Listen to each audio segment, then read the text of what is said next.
அப்ப அதிமுகவும் திமுகவும் திராவிட போர்வாள்கள் இரண்டு பேருமே எப்படி ஒரே தளத்துல இயங்குனாங்க அப்படின்னு பார்த்தீங்கன்னா, அதிமுக தன்னை அடித்தட்டு மக்களுக்குள்ள ஒரு கட்சியாகவும் லோயர் மிடில் கிளாஸ்க்குள்ள ஒரு கட்சியாகவும் தான் என்னைக்குமே தன்னை ப்ரொஜெக்ட் பண்ணும். முதல் தவறு என்ன பண்றாருன்னா, கட்சியில் அதிமுக இவருக்கும் பன்னீர்செல்வத்துக்கும் பிரச்சனை இருக்கும்போது கிட்டத்தட்ட அந்த 4 ஆண்டுகள் கட்சியை நடத்துனதே பிஜேபி தான், தமிழ்நாடு அரசு நடத்துனதும் பிஜேபி தான். அப்படிங்கும்போது அந்த எண்ணமே அதிமுக தேய்மானத்திற்குள்ள முதல் காரணமாயிருச்சு. இன்றைக்கு அதிமுகவை உங்க கையில இருந்து பறிக்கக்கூடிய பெரிய தலைவர்கள் யாருமே இல்லை. ஏன்னா சசிகலாமாவும் வெளில போயிட்டாங்க, பன்னீர்செல்வம் வெளில போயிட்டாரு. நீங்க this is the time to show leadership. இந்த சமயத்தில் தான் தலைமை பண்பை காமிக்க வேண்டிய ஒரு சூழ்நிலை நீங்க இருக்கிறீங்க. நீங்கள் இன்னும் ஒரு சமுதாயத்தை சார்ந்த தலைவராகவே உங்களை நீங்க ப்ரொஜெக்ட் பண்ணிட்டு இருந்தீங்கன்னா தமிழகத்தோட சிஎம்ஆ நீங்க ஆக முடியாது. தமிழகத்தோட சிஎம்ஆ நீங்க ஆகணும்னா அதை விட்டு வெளியில மற்றவர்களும் நம்ம ஏற்றுக்கொள்ளக்கூடிய அளவுக்கு தலைமை பண்புகளை நீங்க உங்களுக்கு காமிச்சா தான் மற்றவங்க உங்களை ஏத்துக்குவாங்க. இன்றைக்கு எடப்பாடி பழனிசாமி எப்படி பாக்குறாங்கன்னா, தென் மாவட்டங்கள் உள்ளவங்களாம் இவர் கொங்கு மண்டலத்து தலைவர் அப்படின்னு தான் பாக்குறாங்க.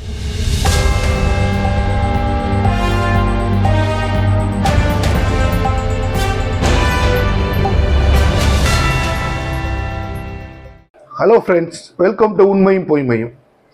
நம்மளோட சேனல்ல வரக்கூடிய எல்லா வீடியோக்களையும் தொடர்ந்து பார்க்க நம்மளோட சேனலை சப்ஸ்கிரைப் பண்ணி பெல் பட்டனை பிரஸ் பண்ணிக்கோங்க. எல்லா வீடியோக்களையும் தொடர்ந்து பார்க்கலாம். இன்றைக்கு நம்ம பேசு பொருளை எடுத்துக்கொள்ளக்கூடிய தலைப்பு அதிமுகவும் அதை இன்றைக்கு சூழ்ந்திருக்கின்ற அபாயங்களும் அது கொஞ்சம் தேய்மானமானதற்குள்ள காரணங்களையும் நம்ம அலசி ஆராய வேண்டிய கட்டாயத்தில் என்று இருக்கிறோம். அதனால அதே தான் இன்னைக்கு நம்ம பேசு பொருளா தேர்ந்தெடுத்தோம். அதிமுக அப்படின்னு சொல்லும் போது அதோட பேரிலேயே அது திமுகங்கிற கட்சியிலிருந்து பிரிஞ்சு வந்த கட்சிகள் நமக்கு தெளிவாக தெரியும். அதோட பாஸ்ட் வரலாறு என்ன, அதோட தலைவர்கள் என்னங்கிறது நமக்கு நல்லாவே தெரியும். அதனால அதுக்குள்ள நம்ம டீட்டெயில்டா போய் திருப்பி மறுபடியும் நம்ம எல்லாருக்கும் நன்றாக தெரிந்த ஒரு சரித்திரத்தை பேச வேண்டிய அவசியம் இல்லை.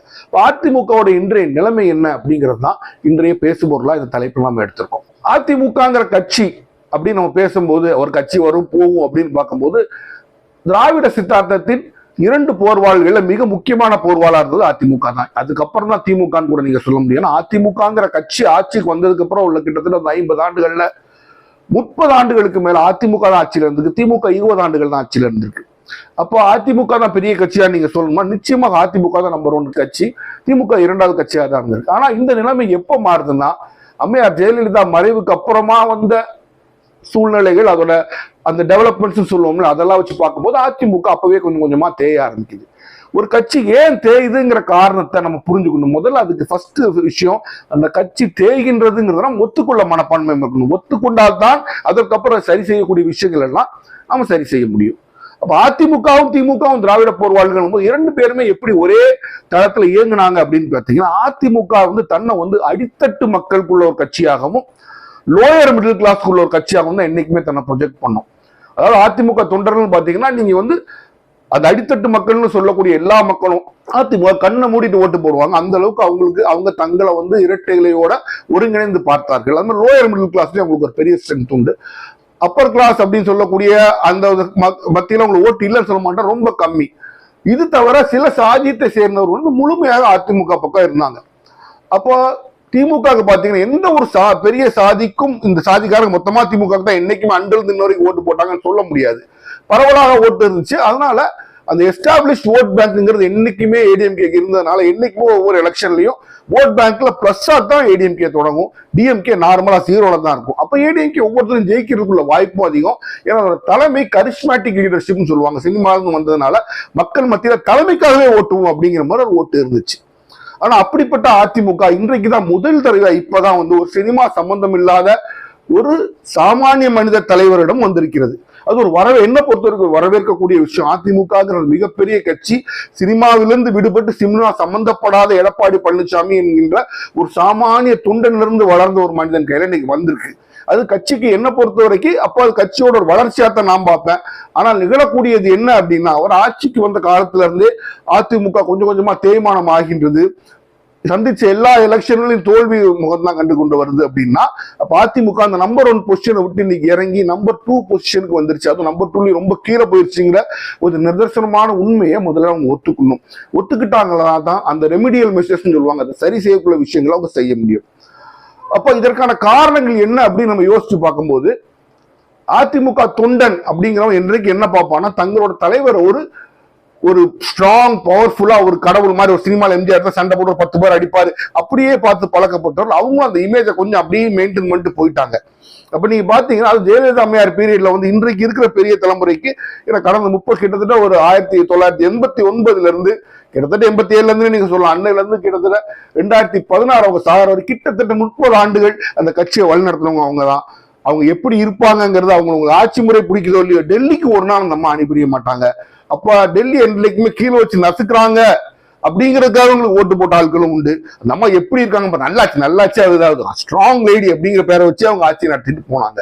அப்ப அந்த கட்சியிலிருந்து நீங்க வரும்போது அதற்காக ஓட்டு போட்ட மக்கள் உங்கள்கிட்ட என்ன எதிர்பார்ப்பாங்கன்னா சில ஃபர்ம் டிட்டர்மினேஷன் சொல்லுவாங்க, சில தீர்க்கமான முடிவை, சில உறுதியான முடிவை நீங்க எடுக்கணும்.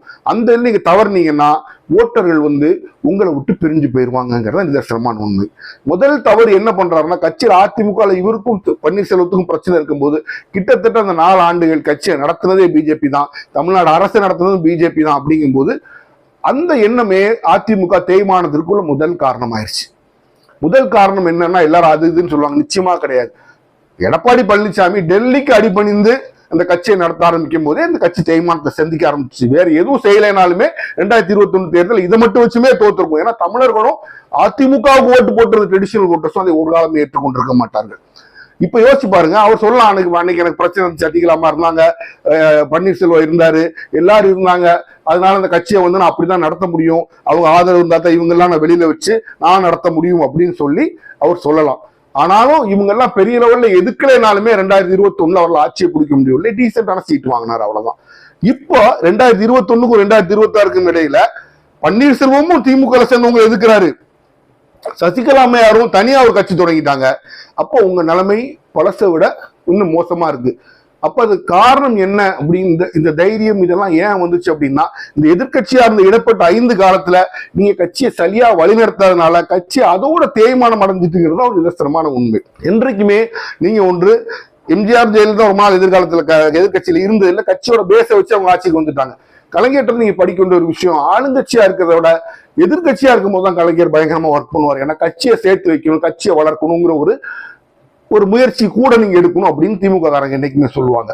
இந்த 5 ஆண்டுகள்ல அப்படிப்பட்ட என்ன ஆக்கப்பூர்வமான காரியத்தை எடப்பாடி பழனிசாமி பண்ணியிருக்காருன்னா ஒண்ணுமே பண்ணல.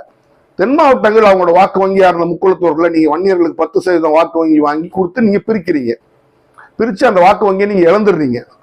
அப்படி இழந்தும் பன்னீர்செல்வம் உங்களோட இருந்ததுனால சசிகலாமாவே பெரிய எதிர்கொள்ள கொடுக்காதனால கொஞ்சம் ஓரளவுக்கு அதிமுக ஓட்டு போட்டா கொஞ்சம் தென் மாவட்டங்கள்ல நீங்க வாரி கூச்சுக்கிட்டு இருந்த இடத்துல 20 சீட் நீங்க ஜெயிக்கத்தான் செய்றீங்க. அப்ப கூட டீசெண்டா நீங்க ஜெயிக்கிறீங்க. அப்ப இந்த 5 ஆண்டு காலங்கள்ல அவர் என்ன பண்ணிருக்கணும் அப்படின்னா, பன்னீர்செல்வத்தை வெளியில போயிட்டாரு பன்னீர்செல்வம், சசிகலாவும் வெளில நிக்கிறாங்க. அப்ப இந்த 5 ஆண்டு காலங்கள்ல நீங்கள் இழந்த அந்த வாக்கு வங்கியை திருப்பி உங்களுக்குள்ள கொண்டு வரக்கூடிய நடவடிக்கைகள் நீங்க எடுத்துருக்கணும். நீங்க அது செய்யவே இல்லை. இன்றைக்கும் தென் மாவட்டங்கள் நீங்க இழந்த முக்குளத்தூர்ல உங்களோட சேர்த்து வச்சுக்கவோ அவங்கள அந்த காம்ப்ரமைஸ் ஃபார்ம்ல எதுவும் பண்ணி அது ஒரு பெரிய சக்சஸ்ஃபுல்லா இல்லை, நீங்க பண்ண மாதிரியும் இல்லை. அப்ப இழந்த ஓட்டு இழந்ததாவே தான் இருக்கு. வெளியில போறாங்க பாருங்க 2 பேரு, ஒருத்தர் பன்னீர்செல்வம் வந்து டிஎம்கேல போய் சேர்ந்துட்டார், நீ பிரச்சாரமே தொடங்கிட்டார். இன்னொரு சசிகலாமையார் தனி கட்சி தொடங்கிட்டாங்க. நீங்க என்ன சொல்றீங்க, நீங்க இதெல்லாம் வர சசிகலாமா தொடங்குவாங்கன்னு எதிர்பார்க்காம டபால்னு பாஞ்சு போய் உங்களுக்கு லெப்ட் ரைட் விமர்சனம் பண்ணிக்கிட்டு இருந்த தினகரன் உங்க கூட வச்சு நீங்க அப்பவே உங்களோட பவர் நீங்க என்ன இழந்துட்டீங்க அப்படின்னா, இவ்வளவு பேசினா அந்த கூட சேர்த்துக்கிட்டாரன் அதிமுக அது ஒரு இறங்குமுகமான நிச்சயமா ஒரு இறங்குமுகம் தான். இப்போ இன்னும் என்ன ஆச்சுன்னா, சசிகலா தினகரனோட மிக பவர்ஃபுல்லான சசிகலா அம்மையார் வந்து தனியா கட்சி தொடங்கிட்டாங்க. சசிகலா அம்மையாரா தினகரனா யாரு பவர்ஃபுல்லா எல்லாருமே சொல்லுவாங்க சசிகலா அம்மையார் தான். சசிகலா அம்மையார் வச்சுதான் தினகரன். அப்ப பவர் இறந்த ஒருத்தரும் கட்சிக்குள்ள நீங்க தூக்கி வச்சுக்கிட்டு அதோட பவர்ஃபுல்லா வெளியே விட்டுட்டீங்க. இப்ப கூட ஒண்ணு கெட்டு போகல. உங்களுக்கு எதிரி உங்களுக்கு அதிமுக உங்கள் கையில் பலப்படுறதுக்கு யாரெல்லாம் எதிரியா இருந்தாங்களோ அவ்வளவு பேர் நீங்க எதிரியே கிடையாது. ஏன்னா சசிகலா தனி கட்சி தொடங்கிட்டாங்க, பன்னீர்செல்வம் வெளியில போயிட்டாரு. இன்றைக்கு அதிமுகவை உங்க கையில இருந்து பறிக்கக்கூடிய பெரிய தலைவர்கள் யாருமே இல்லை. ஏன்னா சசிகலாமாவும் வெளில போயிட்டாங்க, பன்னீர்செல்வம் வெளில போயிட்டாரு. நீங்க this is the time to show leadership. இந்த சமயத்தில் தான் தலைமை பண்பை காமிக்க வேண்டிய ஒரு சூழ்நிலை நீங்க இருக்கிறீங்க. தலைமை பண்பை காமிக்கணும்னா நீங்க என்ன செய்யணும், நான் சொல்றதை நீங்க கேட்கணும் அப்படின்னு சொல்லி முதல்ல உங்க கூட்டணி கட்சிகளை நீங்க கீழே வைக்க முடிஞ்சாதான் உங்க கட்சி தொண்டன் உங்களை மதிப்பான். அதே நீங்க செய்ய தவறிட்டீங்க. எதுக்கு எடுத்தாலும் பெட்டியை தூக்கிட்டு நீங்க டெல்லிக்கு போனீங்கன்னா அப்போ அதுலயே வந்து உங்களுக்கு கண்ட்ரோல், கட்சி உங்க கண்ட்ரோல் இல்லைங்கிறது மக்களுக்கு அப்பட்டமா தெரியும். அப்ப ஆப்டிக்ஸ் சொல்லுவாங்க, அந்த ஆப்டிக்ஸ் படி இன்னைக்கு அதிமுக பிஜேபி கண்ட்ரோல்ல இருக்கு நீங்களே சொல்லிடுறீங்க. ரெண்டாவது மிக மிக முக்கியமான ஒரு விஷயம் என்ன அப்படின்னா, கூட்டணி கட்சிகளும் சில கட்சிகள் சேர்றாங்க. அவங்க யாருமே உங்களை வந்து ஒரு பொருட்டா மதிக்காம பிஜேபி கிட்டே போய் பேசுறாங்க. சொல்றாரு, நான் எங்க பிஜேபி கூட்டணியில் இருக்கும், பிஜேபி சீட் வாங்கிக்குவோம்னா, அப்ப இதைத்தான் பிஜேபி சொல்லுது. அப்ப இதுக்கெல்லாம் மூல காரணம் யாரு? பிஜேபியை வைக்க வேண்டிய இடத்துல நீங்க வைக்கணுங்கிற ஒரு சூழ்நிலை நீங்க இருக்கிறீங்க. இல்லை என்றால் எடப்பாடி பழனிசாமி அவர் ஒரு விஷயத்தை நல்லா புரிஞ்சுக்கணும். கொங்கு மண்டலம் என் கையில இருக்கு, கொங்கு மண்டலம் என் கையில இருக்குன்னா, கொங்கு மண்டலம் உங்க கையில எப்போ வரைக்கும் இருக்கும் அப்படின்னா, உங்க சமுதாயத்துக்காரர்கள் நீங்க சிஎமாவும் பெரிய தலைவர்களா இருக்கும்னு நினைக்கிற வரைக்கும் உங்க கையில இருக்கும். இல்லைன்னா உங்க இடத்துல இன்னொருத்தர் வாழ்ந்தவங்க, குறிப்பா அண்ணாமலை வாழ்ந்தோம்னா பிஜேபி பக்கம் போயிடுவாங்க, நீங்களும் உங்க கட்சியும் டம்மி ஆயிரும். அப்போ அதை தவிர்க்கிறதுக்கு நீங்க என்ன பண்ணணும்னா, ஃபர்மா டீல் பண்ணணும் பிஜேபியை. நீங்க பிஜேபியை ஃபர்மா டீல் பண்ண மாட்டீங்க, பயப்படுறீங்கிறது தான் இன்றைக்கு கட்சியோட வீழ்ச்சிக்கு முதல் மற்றும் ஒரே காரணம். இப்ப கூட ஒண்ணு கெட்டு போல, கூட்டணி வச்சு நீங்க தள்ளி போகணும்னு சொல்ல, நான் தான் எல்லாவற்றையும் செய்வேன் அப்படின்னு வந்து நீங்க ஒரு முடிவை எடுத்தாகணும். இப்ப பாருங்க, வெளியில இருந்து இன்னொன்னு பேசுறாங்க, தாவேக்கா உள்ள வந்து சேரும். தாவேக்கா உள்ள வந்து சேர்ந்துச்சு அப்படின்னு வச்சுக்கோங்க, உங்களுக்கு கூட்டணி பலம் வரும்னு நீங்க யோசிக்க. அப்ப எத்தனை சீட்டை அதிமுகவில் நிக்க முடியும்? 120 125 சீட் நிக்கிறது கூட கஷ்டம். தாவேக்கா ஒரு 50-60 சீட்டு கேட்கும், பிஜேபி ஒரு 35 சீட்டு கேட்கும். கூட இருக்கவங்க எல்லாம் சேர்த்து பாத்தீங்கன்னா 125 சீட்டு கூட அதிமுக நிக்காது. இது அதிமுகவுக்கு நல்லதா அப்படிங்கறது நீங்க யோசிக்கணும். இப்ப அதிமுக அவங்க கையில பலப்பட ஆரம்பிச்சதுக்கு அப்புறம் இனிமேல் என் தலைமை செக்யூரான்னு பாக்குறத விட்டுட்டு, நான் கட்சியை வளர்த்து நான் ஆட்சியை பிடிக்க என்ன செய்யணும்னு நீங்க யோசிக்கணும். அதை நீங்க செய்யவே மாட்டீங்க. அந்த பொறுப்பெல்லாம் தூக்கி நீங்க அமித்ஷா தலையில போட்டு நான் தலைமைன்னு மட்டும் சொல்லிட்டு ஓட்டு எனக்கு வரும்னு நினைச்சீங்கன்னா நிச்சயமாக வராது. இன்னைக்கு யோசிச்சு பாருங்க, தென் மாவட்டங்கள்ல சசிகலா அம்மையாரும் பன்னீர்செல்வம் ஒரு ஓட்ட பிரிக்கு. பன்னீர்செல்வம் டிஎம்கே சேர்ந்தார், அப்போ அவருக்குள்ள ஓட்டு டிஎம்கே கூடும். இப்ப சசிகலா அம்மையார் ஓட்ட பிரிக்கு, எனக்கு ஒன்றும் பெரிய பாதிப்பு இல்லை அப்படின்னு நீங்க சொல்ல முடியாது. ஏன்னா சசிகலா அம்மா ஒரு தொகுதியில் 500 ஓட்டு வாங்கினாலும் அந்த 500 ஓட்டும் அதிமுக ஓட்டுனால, ஒரு ஓட்டு கூட திமுக ஓட்டு கிடையாது. உன்னால அதிமுக இருந்தவங்க தான் சசிகலா அம்மையார் ஓட்டு போட போறாங்க தவிர யாருமே திமுக இருந்தவங்க போட போறது கிடையாது. அப்ப சசிகலா அம்மையார் வெளியில இருந்து எவ்வளவு ஓட்டை பிரிக்கிறாங்களோ அவ்வளவு ஓட்டும் அதிமுக உடைய ஓட்டு தான். அப்போ நீங்க ஃபார்மா டீல் பண்ணாதனால மக்கள் மத்தியில் என்ன ஒரு குரூப் இன்னும் நினைச்சிட்டு தான் இருக்காங்க, இந்த ஆள் கையில இருக்கிறது சசிகலா அம்மையார் கையில இருந்தா கட்சி நல்லா இருக்கும் அப்படின்னு பேசுற குரூப் இருக்கத்தான் செய்யறாங்க. அதற்கு நீங்கள் இடம் கொடுக்கிறீர்கள். காரணம் என்ன? உங்களால் லீடர்ஷிப் குவாலிட்டி நீங்க எக்ஸிபிட் பண்ணலாம்னு அவங்க நினைக்கிறாங்க. இப்ப கூட ஒண்ணு கெட்டு போல, இன்னும் ஒரு மாசம் இருக்கு. இந்த ஒரு மாசம் நீங்க உரண்டு பிடிச்சு நீங்க நின்று சில காரியங்களை சாதிச்சீங்கன்னா கட்சியை நீங்கள் வெற்றி பாதைக்கு நீங்க அழைத்து செல்றீங்களோ இல்லையோ, ஒரு மிகப்பெரிய ஒரு வளர்ச்சி பாதைக்கு நீங்க அழைத்து செய்யலாம். அன்னைக்கு கீழே இருக்குங்கிறது நிதர்சனமான உண்மை. அப்ப யாரை சேர்க்கிறோம் சேர்க்காதுங்கிறது நீங்க முதல் விஷயம். இந்த கூட்டணியில் யாரை சேர்ப்போம் சேர்க்க மாட்டோம் நான் தான் முடிவு பண்ணுவாங்கன்னு நீங்க ஃபார்மா இருங்க. ரெண்டாவது விஷயம் தான், யார் யாருக்கு எவ்வளவு சீட்டுன்னு நான் கொடுப்பேன் நான் தான் முடிவு பண்ணுவேன், என்கிட்ட தான் வந்து பேசி வாங்கிக்கணும் அப்படிங்கறது நீங்க ஃபார்மா முடிவு பண்ணுங்க. இதை நீங்க பார்க்கலைனாலே நிச்சயமா சொல்றேன், இந்த ஆளுக்கு வந்து ஒரு லீடர்ஷிப் தகுதி இல்லைன்னு சொல்லி ஒரு 3-4% உங்களுக்கு ஓட்டு போடணும்னு ஆசைப்படுறவங்க போட மாட்டாங்க. திமுக போடுவாங்கன்னு சொல்ல மாட்டேன், போட மாட்டாங்க. ஏன்னா இந்த ஆள் எடப்பாடி பழனிசாமி கையில கொடுத்தா அவர் லீடர்ஷிப் இருக்காது, பிஜேபி தான் ரூல் பண்ணுங்கிற எதிர்கட்சியோட அந்த வாதத்தை மெய்ப்பிக்கிற மாதிரி ஆகும். அப்போ நீங்க இந்த ஒரு மாசத்துக்கு பேசி வச்சாச்சு, பிஜேபி எனக்கு கீழே தான் வச்சிருக்கேன், நான் தான் தலைவர்னு நீங்க ஏதாவது செய்யணும். செஞ்சீங்கன்னா தான் மக்கள் உங்க மத்தியில் உங்க மேல் நம்பிக்கை வரும், அவங்க அதற்கான நடவடிக்கைகள் உங்களுக்கு எடுப்பாங்க. ஆனா நீங்க செய்றீங்களா? இது வரைக்கும் செய்யவில்லை. நீங்க யோசிச்சு பாருங்க, திமுகங்கிறது எந்த சாதிய ஒரு இந்த ஜாதி சப்போர்ட் இந்த ஜாதி சப்போர்ட் பெரிய தனித்தனி ஜாதி சப்போர்ட்ல கட்டப்பட்டது இல்ல. அதிமுக அப்படி கட்டப்பட்ட கட்சி தான். சில சமுதாயங்கள் எக்ஸ்க்ளூசிவா முழுக்க வந்துமாக அதிமுக தான் ஓட்டு போடுவாங்க இருந்துச்சு. அது ஒரு மிகப்பெரிய கம்யூனிட்டியான தேவர் சமுதாயத்தை நீங்க இழந்துட்டீங்க. அப்ப நீங்க சொல்ற மற்ற 2 சமுதாயமான அந்த கவுண்டர் சமுதாயமும் அருந்ததி சமுதாயம் இருக்கிறாங்க, பட் ஒரே பெல்ட்ல தான் இருக்கிறாங்க. அப்போ அவங்களால எலெக்ஷனை மாற்றக்கூடிய அளவுக்கு மற்ற பெல்ட்ல இன்ஃபுளுன்ஸ் பண்ண முடியாது. அப்ப நீங்க என்ன பண்ணணும், மற்ற பெல்ட்ல உள்ளவங்களையாச்சும் நீங்க உள்ள கொண்டு வந்து அதிமுக மற்ற இடங்கள்ல ஸ்ட்ரெங்தன் பண்றதுக்குள்ள விஷயங்கள் நீங்க செஞ்சிருக்கணும். நீங்க எல்லாம் இந்த 4 வருஷமும் இந்த 5 வருஷமுமே நீங்க சர்வைவல் மோட்லயே தான் போயிட்டு இருக்கீங்க. கட்சியை வளர்க்கணும், நம்ம ஆட்சியை பிடிக்கிறதுக்கு நம்ம இதெல்லாம் செய்யணும், இந்த மாதிரி கவுண்டர் பிளான் பண்ணணும் அப்படின்னு நீங்க எதுவுமே பண்ணல. திமுக வந்து ஈஸியா 5 வருஷத்தை ஆண்டு போயிட்டாங்க. நீங்க வளர்ந்துருவீங்களோ ஒரு பயம் திமுக இல்லவே இல்லை. அப்ப அது காரணம் என்னன்னா, நீங்க இந்த லீடர்ஷிப் எடுக்கலங்கிறது ஒரு காரணம். இன்றைக்கும் நீங்க வந்து உட்கார்ந்து நான் தான் அதிமுக தலைமை நீங்க சொல்லிட்டு இருக்கீங்க, கூட இருக்கலாம் ஜிங்சக் போட்டுக்கிட்டு இருக்காங்க. ஆனா அந்த தலைமை பண்பை நீங்க உங்க கட்சிக்குள்ள எக்ஸிபிட் பண்ணது மட்டும் இல்லாம வெளியில எக்ஸிபிட் பண்ணும், நான் நாயா அப்படின்னு காமிச்சீங்கன்னா கட்சியில் இருக்கவங்க உண்மையாவே கட்சி உங்க பின்னால் நிற்கும். அதிமுகவோட உண்மையான அடிமட்ட தொண்டர்லாம் ஓகோ இவருக்கு ஓட்டு போட்டா நம்ம கட்சி பழையபடி நம்ம கட்சி மேல வரும் போலே அப்படின்னு ஒரு எண்ணம் வரணும். ஆனா நீங்க அந்த லீடர்ஷிப் குவாலிட்டி எக்ஸிபிட் பண்ண மாட்டேங்கிறீங்க. இதோட வீழ்ச்சிக்கு காரணம் நீங்க சுத்தி போங்க, பல விஷயங்கள் இருக்கு. ஸ்டாலின் பல ஆண்டுகள் அரசியல்ல இருக்கிறாரு, அவரை மக்களுக்கு பரிச்சயமான ஒரு முகம். இந்த 5 ஆண்டு ஆட்சிகளை சார் அதை செஞ்சார் இதை செஞ்சாருன்னு சொன்னாலும் அதிமுக அதுக்கு சம்பந்தம் கிடையாது. நியூட்ரல் வாக்காளர்களாக தான் இருக்கும். ஆனால் அதிமுகவோட வாக்காளர்கள் அதிமுக விட்டு ஏன் போனாங்கிறத நீங்க தான் அனலைஸ் பண்ணும்.